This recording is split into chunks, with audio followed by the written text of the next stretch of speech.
The great hall of Nexus Prime stretched like a cathedral made of living crystal.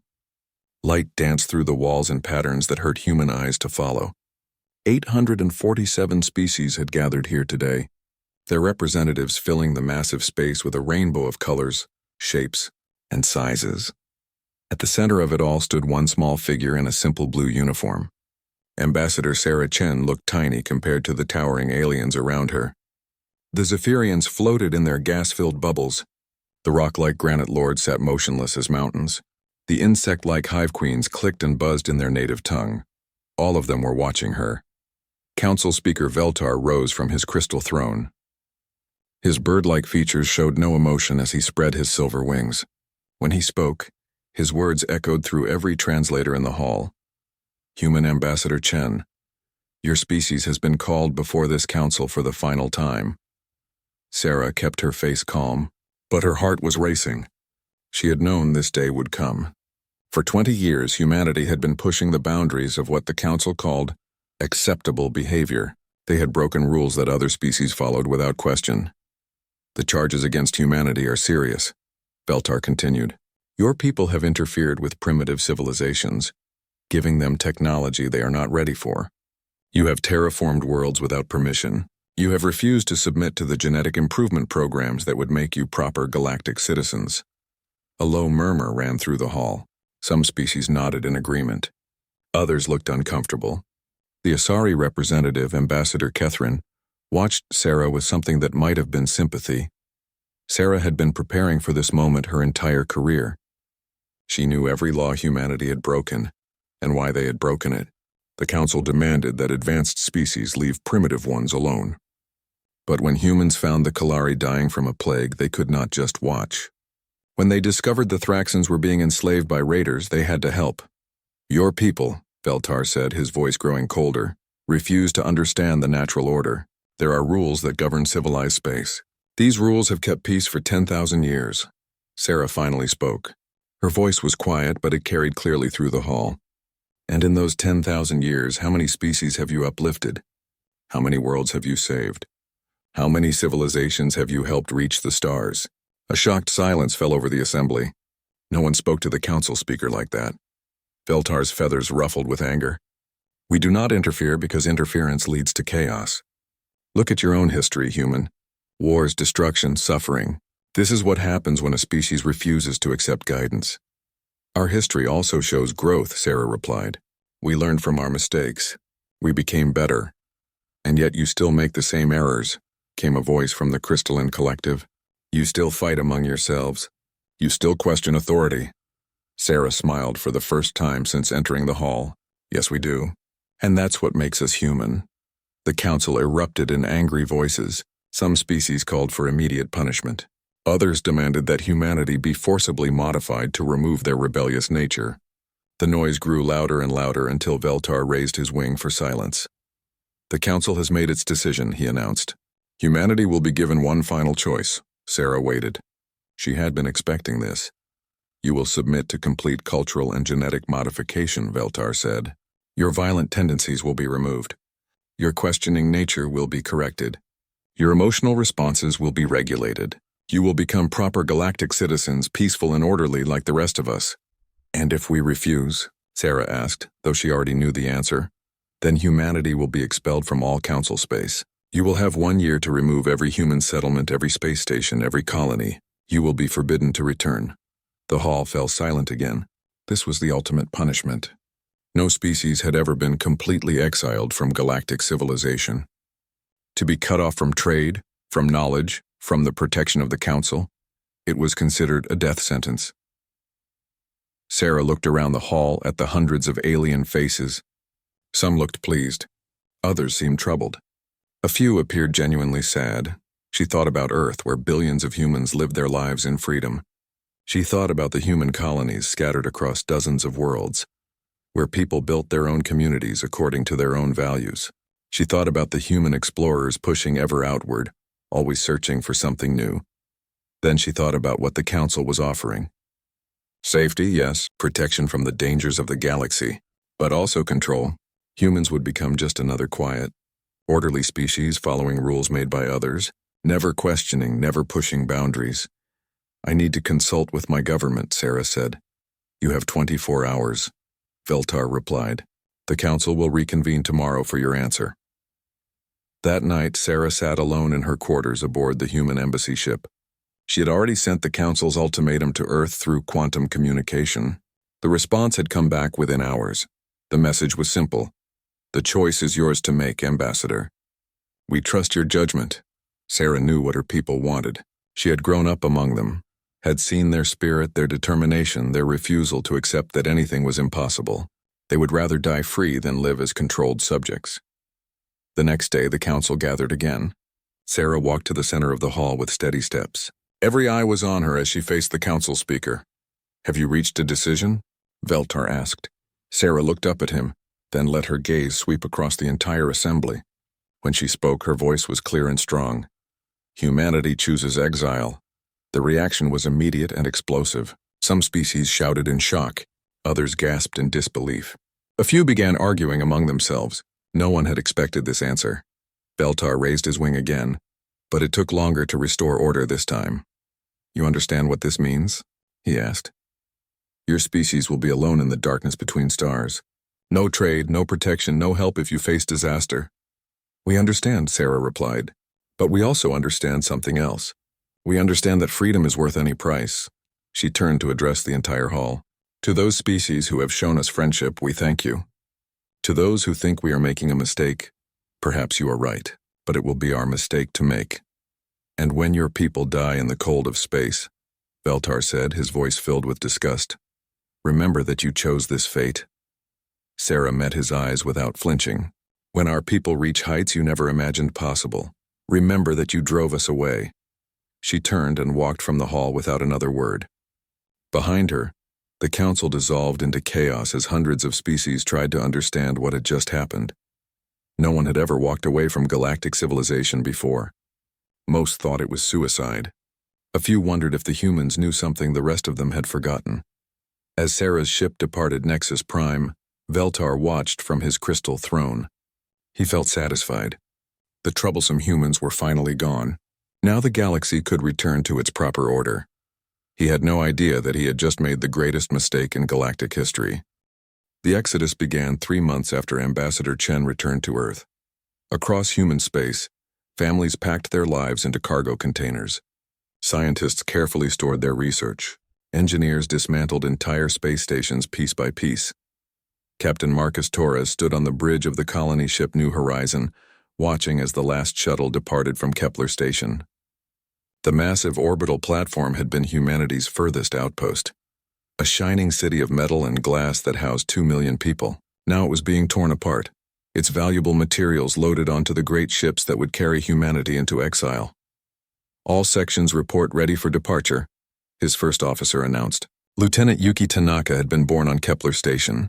Torres could see the pain in her eyes as she watched her childhood home being reduced to scrap metal. Signal the fleet, Torres ordered. Begin final phase.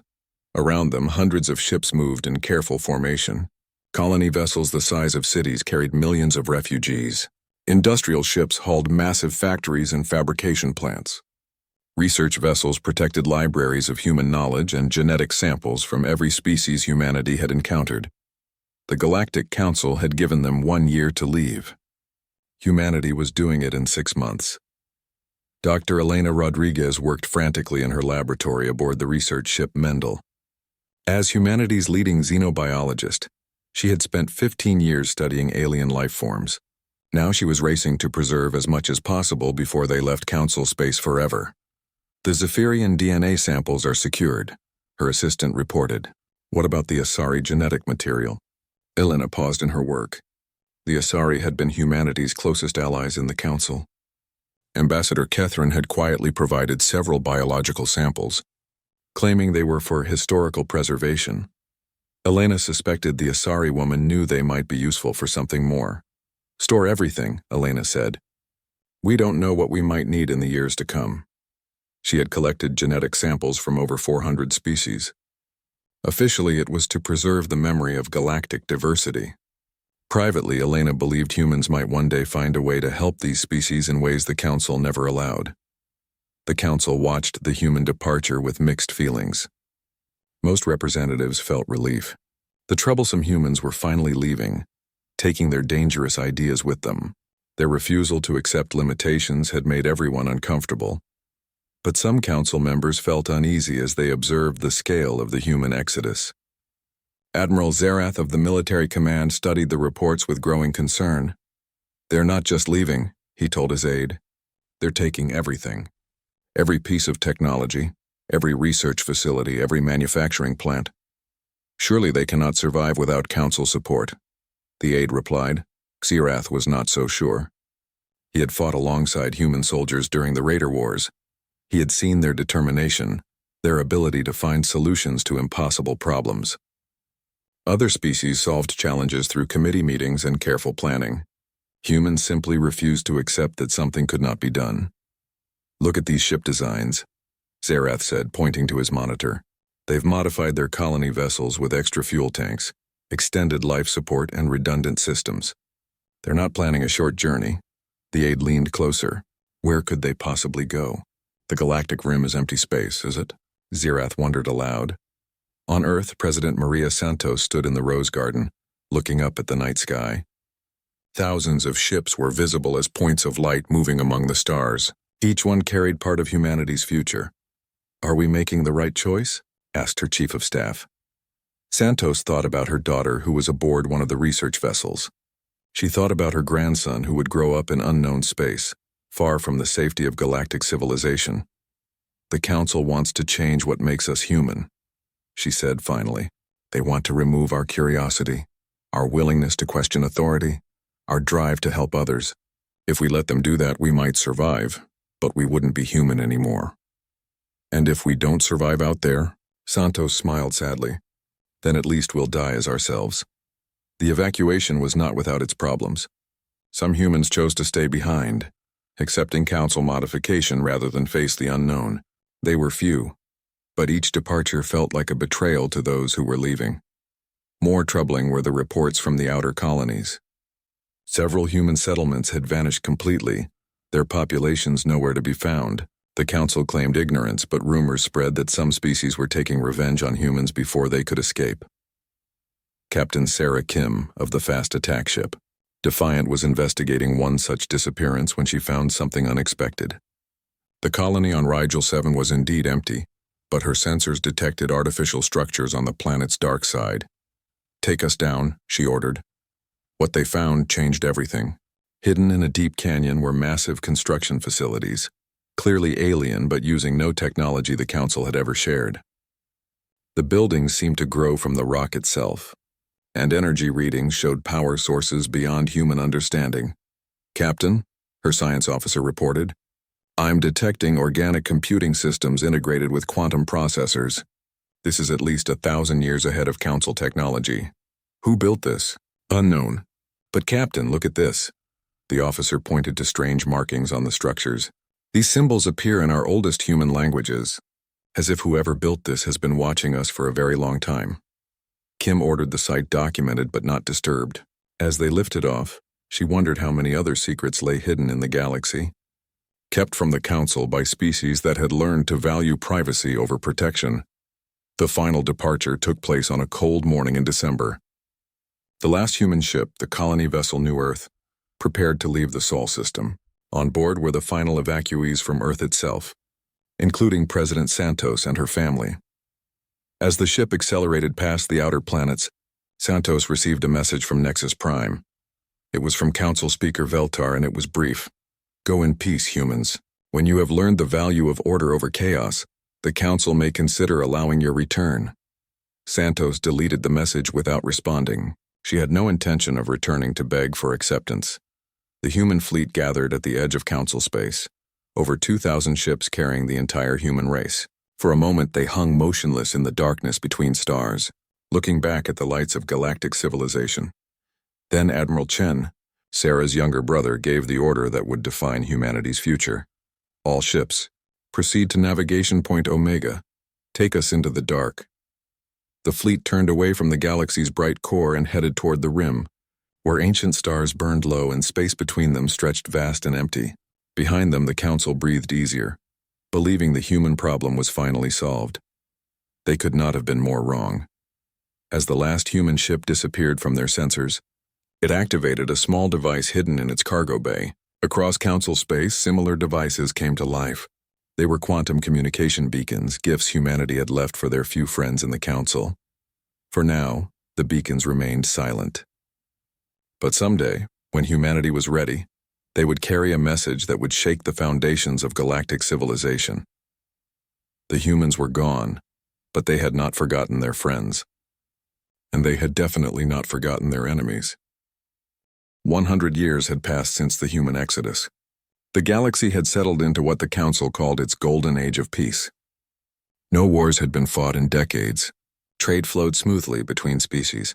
The bureaucracy functioned with perfect efficiency. Council Speaker Veltar's great-grandson Keltar now sat on the crystal throne. He had grown up hearing stories about the chaotic humans who once disrupted galactic order. To him they were ancient history, a cautionary tale about what happened when a species refused to accept civilization. The galaxy was perfect now. Every problem had a committee to solve it. Every conflict had a diplomatic solution. Technology advanced at a careful, measured pace that upset no one. The younger generation of every species learned to follow rules, respect authority, and never question the wisdom of their elders. But in the deep places where traders gathered, whispers had begun to spread.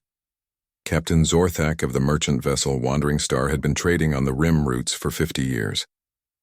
He carried goods between the outer colonies and the Council worlds, following paths that took him close to the edge of known space.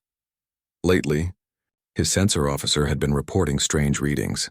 "Captain, I'm picking up those phantom signals again," Lieutenant Cassara announced from her station. The young Zephyrian floated nervously in her command bubble. Zorthak studied the display. For the third time this month, his ship's long-range sensors showed massive objects moving through deep space. The contacts appeared for a few minutes, then vanished as if they had never existed. "Equipment malfunction?" he asked his chief engineer. "Systems check out perfectly, sir. But these readings don't match any known technology. The objects appear to be the size of cities moving at impossible speeds between star systems." Zorthak frowned. He had been seeing similar reports in trader communications for years now. Ship captains spoke quietly of ghost contacts, energy signatures that made no sense, and strange structures glimpsed in the darkness between stars. The Council dismissed all such reports as sensor phantoms or equipment failures. After all, the space beyond Council territory was empty. Nothing could survive out there except rogue planets and dead stars. "Log it as sensor error," Zorthak ordered, "but keep watching." Ambassador Kethryn of the Asari Union sat in her private office on Nexus Prime, staring at a message that should not exist. The quantum communication beacon in her quarters had been silent for a century. She had almost forgotten it was there, a gift from her old friend Sarah Chen before the human exodus. Now it was blinking with an incoming transmission. The message was simple. Coordinates 847234-19. The invitation stands. A friend. Kethryn had aged gracefully in the 100 years since the humans left. As one of the longest-lived species in the Council, she remembered the chaos and energy that humans brought to every situation. She also remembered their kindness, their willingness to help anyone in need. She had often wondered what happened to them in the dark between stars. The coordinates pointed to a location deep in unexplored space, far beyond any Council survey mission. It would take weeks to reach, even with the fastest ships, and it would mean leaving Council space without authorization, something that could end her diplomatic career. But curiosity had always been Kethryn's weakness. It was probably what made her sympathetic to humans in the first place.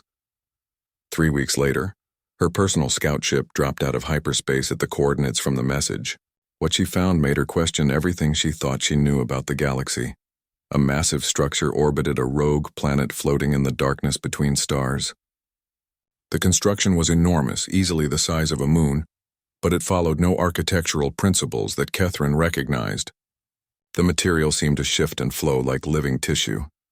Yet her sensors detected metals and crystals that should not exist. Most disturbing of all were the energy readings. The structure was putting out more power than a star, but in patterns that made no sense to her ship's computer. As she watched, smaller objects detached from the main structure and began moving toward her ship. Panic flashed through her mind until she realized they were not weapons but escort vessels, guiding her to a docking bay that opened like a flower blooming. The docking bay sealed around her ship with unsettling organic sounds.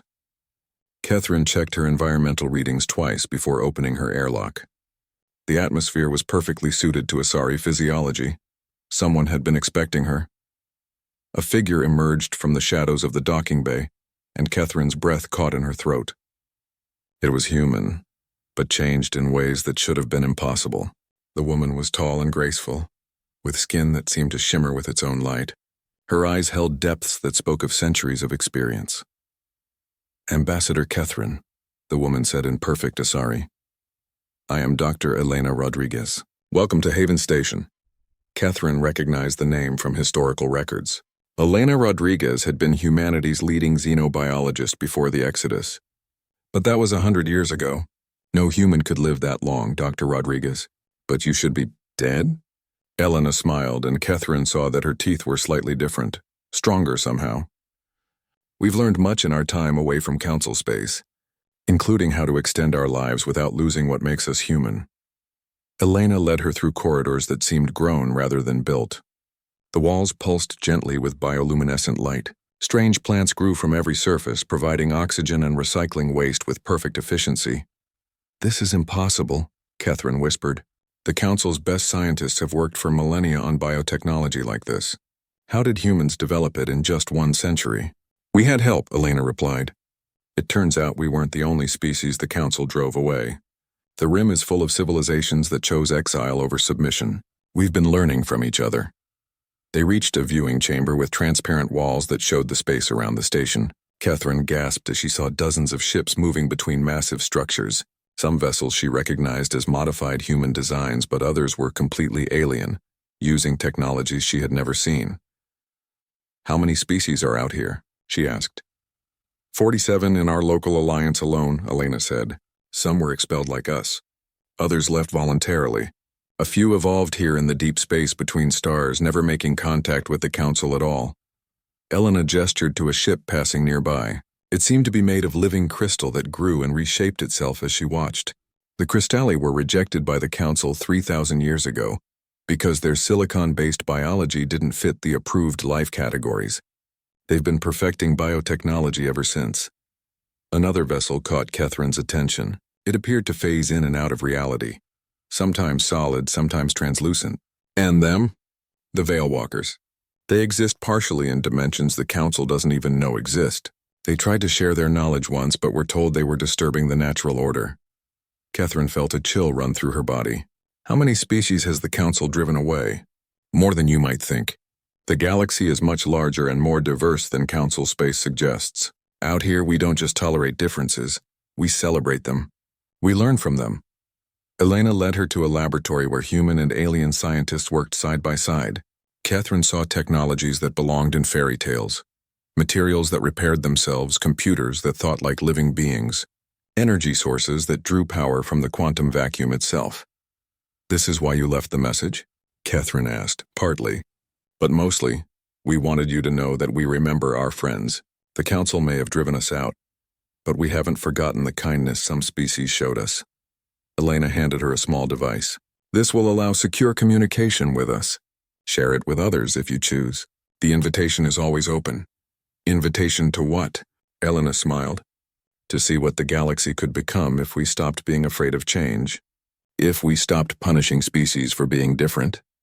If we started working together instead of just coexisting." As Catherine prepared to leave, Elena walked her back to the docking bay. "Dr. Rodriguez, why show me this? Why risk exposing yourselves?"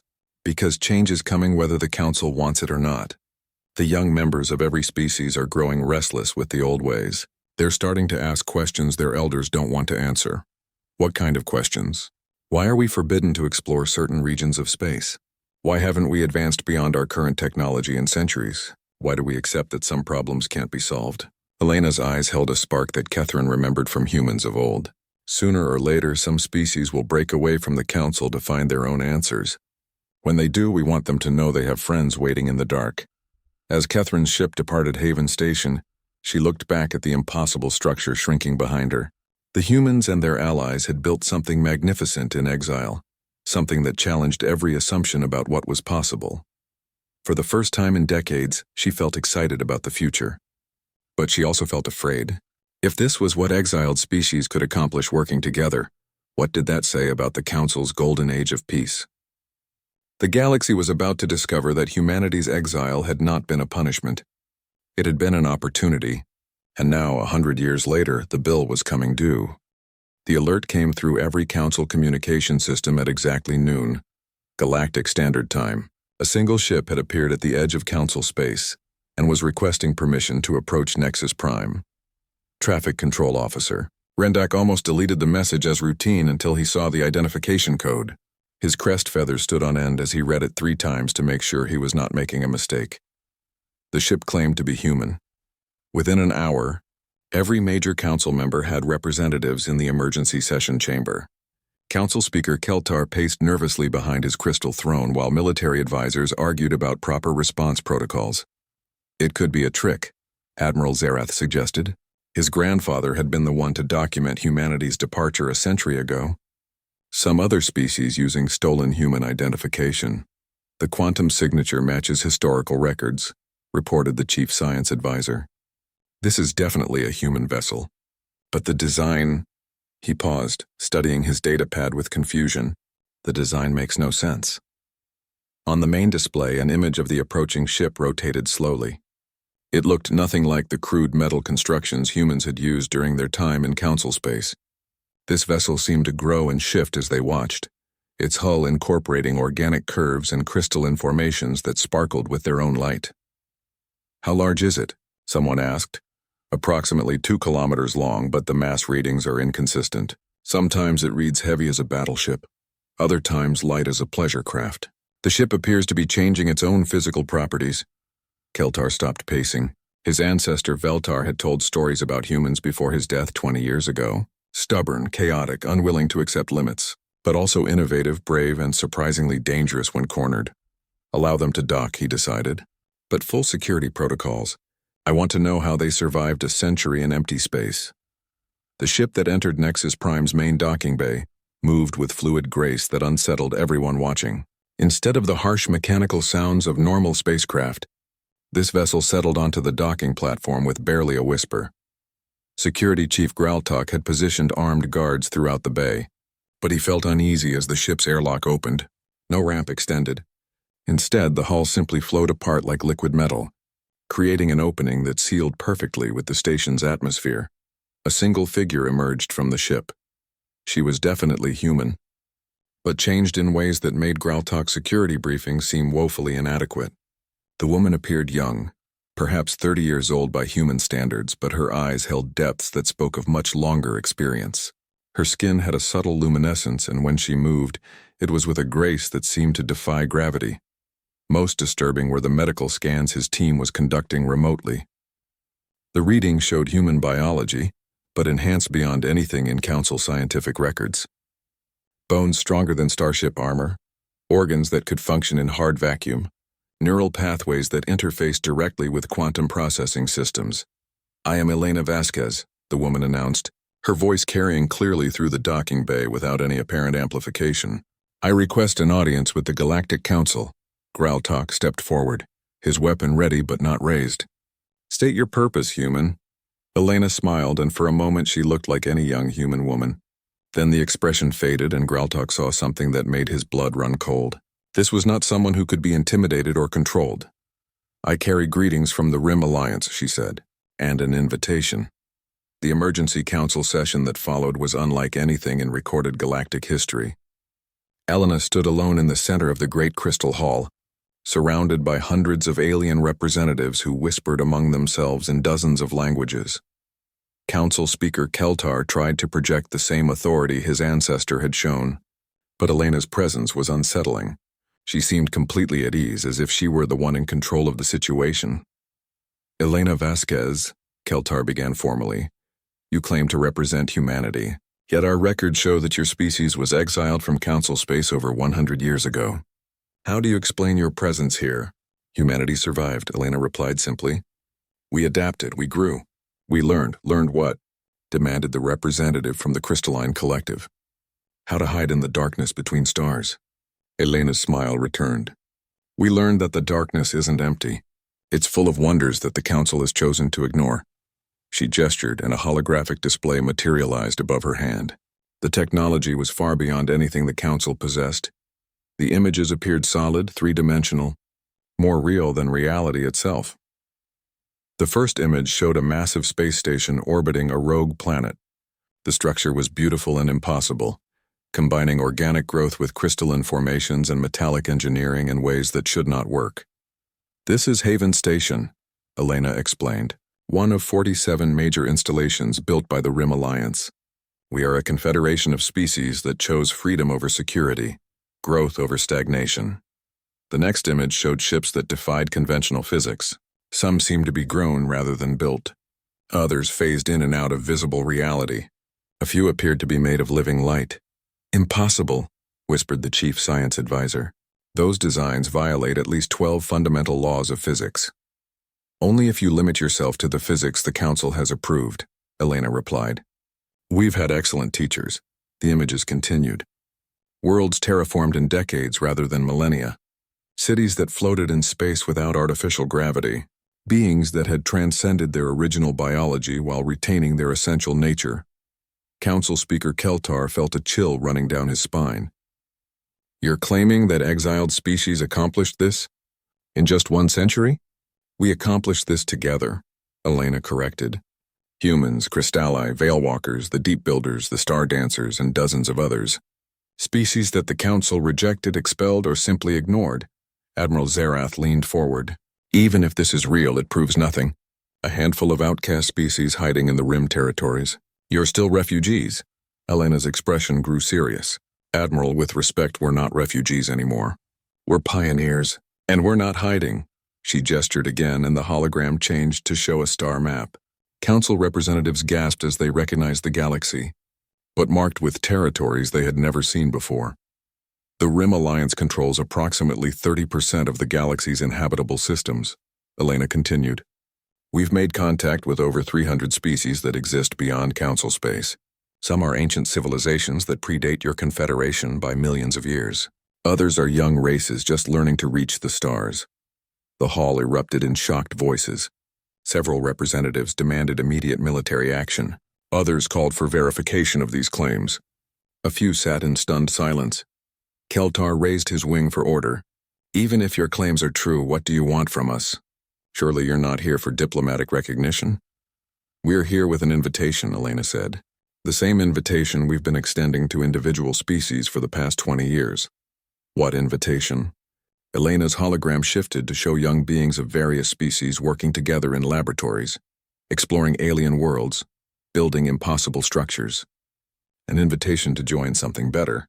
To see what the galaxy could become if we stopped being afraid of change. The silence that followed was deafening. Finally, the representative from the Ancient Order spoke. His species was among the oldest in the Council, and his voice carried the weight of millennia. You're asking us to abandon everything we've built.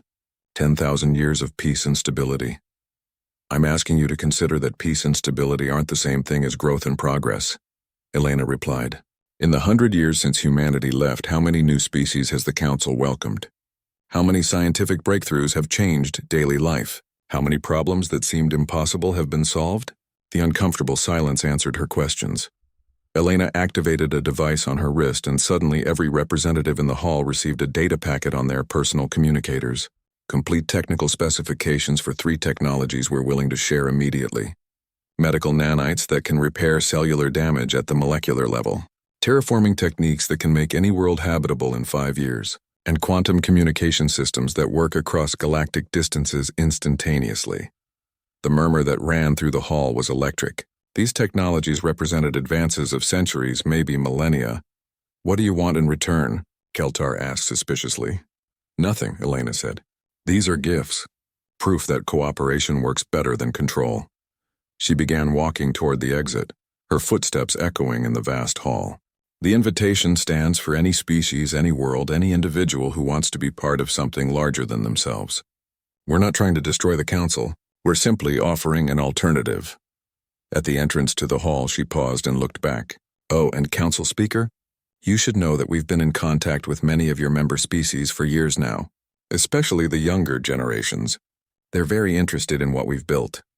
Elena smiled one final time. "They'll be making their own choices soon." As the human woman departed, leaving the council in chaos behind. 6 months after Elena Vasquez left Nexus Prime, the galaxy began to change in ways no one had predicted. It started with the young. On the industrial world of Kepler Prime, a group of Zephyrian engineering students gathered in secret to study the technical specifications Elena had left behind. The medical nanite designs alone represented advances their species had been working toward for centuries. "Look at this," whispered Velan, a promising young researcher whose father served on the local council. "They're not just treating symptoms. These nanites actually repair damaged DNA sequences." Her study partner, Colvin, manipulated the holographic display with trembling hands.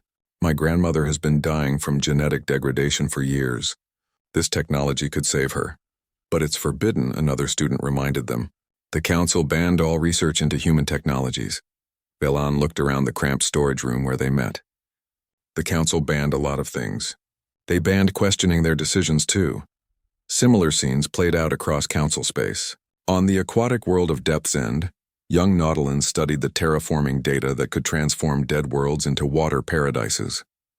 In the crystal cities of the collective, students examined quantum communication designs that could revolutionize their silicon-based society. But it was not just students who paid attention. Dr. Kalathek had spent 50 years as the council's leading xenobiologist. She had watched her research proposals get buried in committees, seen her breakthrough discoveries classified as too dangerous for general use, and felt her passion for science slowly crushed by bureaucratic procedure. The human data changed everything. Working in her private laboratory after hours, Kalathek found herself examining biological enhancement techniques that went far beyond anything the council had ever attempted. The humans had not just modified themselves, they had evolved, becoming something greater while remaining fundamentally themselves. "Computer, run simulation protocol 7, she ordered. The results made her gasp. According to the data, the enhancement process could be adapted for any species. An Asari could live for millennia instead of centuries. A Granite Lord could think at the speed of light. A Zephyrian could survive in hard vacuum. All of it was possible. The humans had shown the way. But when Kalathek tried to present her findings to the Council Science Committee, she was told that such research was destabilizing to social order and contrary to natural development. That night, she activated the quantum communication device that had appeared mysteriously in her quarters 3 weeks earlier. "This is Dr. Kalathek of the Asari Union," she transmitted into the darkness. "I would like to accept your invitation." The response came within hours. Coordinates, travel instructions, and a simple message: "Welcome to the future." Across the galaxy, similar conversations were taking place. Scientists, engineers, artists, philosophers. Anyone who had felt constrained by council limitations received the same mysterious devices. The quantum communicators seemed to appear wherever there were minds ready to think beyond conventional boundaries. The council tried to stop the exodus, but it was like trying to hold back a tide with their bare hands. Transportation Minister Gexnall discovered that entire families were booking passage on merchant vessels bound for the Rim territories. When he tried to impose travel restrictions, the protests began. "You cannot forbid us to travel," declared Yenelia, a young Asari artist whose sculptures had been rejected as too emotionally provocative for public display. "We are free beings, not council property." Behind her stood hundreds of others, students, researchers, dreamers who had grown tired of being told their ideas were too dangerous, too different, too human. Council Speaker Keltar found himself facing the greatest crisis in galactic history. The emergency session hall was in chaos as representatives shouted accusations and demands. 3% of my population has already emigrated to Rim, space, reported the delegate from the mechanical collective. Our most talented engineers are leaving faster than we can replace them. My research institutions are emptying out, added the crystalline representative. They're taking centuries of knowledge with them. Admiral Zerath stood to address the assembly. We must take military action. Close the borders, impound ships, arrest anyone attempting to leave without authorization, and prove the humans right about us. Ambassador Catherine spoke for the first time in the session. She had been quiet since returning from her mysterious journey months ago, but now her voice carried absolute conviction. Prove that the only way the Council can maintain order is through force? The alternative is the destruction of our civilization, Zerath shot back. No, Catherine replied. The alternative is evolution. She activated her personal hologram projector, and images filled the chamber. Space stations that looked like living things, ships that moved like schools of fish through space, cities that grew instead of being built. I've seen what they've accomplished out there, she continued. It's not destruction. It's transformation. They've taken everything good about our civilizations and made them better. The images continued. Beings working together across species lines, sharing knowledge freely, pushing the boundaries of what was possible. And at the center of it all, humans, changed but still recognizable, leading by example rather than by force. This is what we could become, Catherine said, if we had the courage to choose growth over safety. Council Speaker Keltar felt the weight of 10,000 years of history pressing down on him. The old ways had brought peace, stability, order, but they had also brought stagnation. You're asking us to abandon everything, he said quietly. I'm asking you to save everything. Catherine replied. The young of every species are already making their choice. We can either join them willingly, or watch our civilization empty out around us. In the months that followed, the reality of the situation became undeniable. Entire worlds were requesting transfer to Rim Alliance territory. Research institutions were closing as their best minds departed for the territories beyond Council space. Even military units were deserting to join the Alliance's peaceful exploration fleets. The quantum communication beacons that humanity had left behind a century ago activated simultaneously across Council space, broadcasting a simple message to every world, every station, every ship: you are not alone. You are not powerless. You have a choice. The message included open coordinates to dozens of Rim Alliance facilities, technical specifications for joining their network, and educational materials about life beyond Council control. Most importantly, it carried testimonials from beings who had made the journey, former Council citizens who spoke of freedom, growth, and possibilities they had never imagined. Young Velan, the Zephyrian engineering student, was among the first to respond. She arrived at Haven Station 3 weeks later, her eyes wide with wonder as she saw the impossible made real. Dr. Elena Rodriguez, now over 150 years old but looking no more than 30 thanks to human enhancement technology, greeted her personally. Welcome to the Alliance, Elena said with the same warm smile that had characterized humanity from the beginning. What would you like to build? The question stunned Velan. In Council space, young beings were told what to study, what to research, what to think. Here she was being asked what she wanted to create. I want to help my people, she said finally. My grandmother is dying and there are millions more like her. Then that's what we'll do, Elena replied. Together. Within a year, Velan had not only saved her grandmother but developed medical techniques that revolutionized treatment for genetic disorders across 17 species. Her work became the foundation for healing technologies that spread throughout both Alliance and Council space. She was not alone. Artists whose work had been suppressed found new forms of expression that touched the souls of dozens of species. Engineers designed ships that pushed the boundaries of physics. Philosophers developed new ways of thinking that helped diverse minds work together in harmony. The transformation was not without casualties.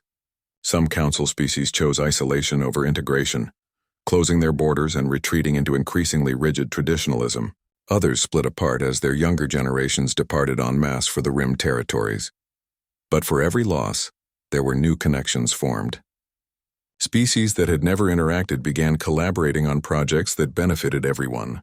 Ancient civilizations that had hidden in deep space for millennia emerged to share knowledge they had guarded for eons. 5 years after Elena's return to Council space, Ambassador Catherine stood once again in the great crystal hall of Nexus Prime. But now the chamber was half empty. Of the 847 species that had once comprised the Galactic Council, fewer than 400 remained as active members. Council Speaker Keltar, looking older than his years, addressed the diminished assembly. The Human Integration Committee has submitted their final report, he announced with obvious reluctance. They recommend immediate opening of diplomatic relations with the Rim Alliance. The vote was closer than it should have been, but the outcome was inevitable. The galaxy had already chosen its path. As Kethryn walked through the empty corridors of Nexus Prime after the session, she reflected on the irony of it all. A century ago, the Council had exiled humanity to preserve galactic order.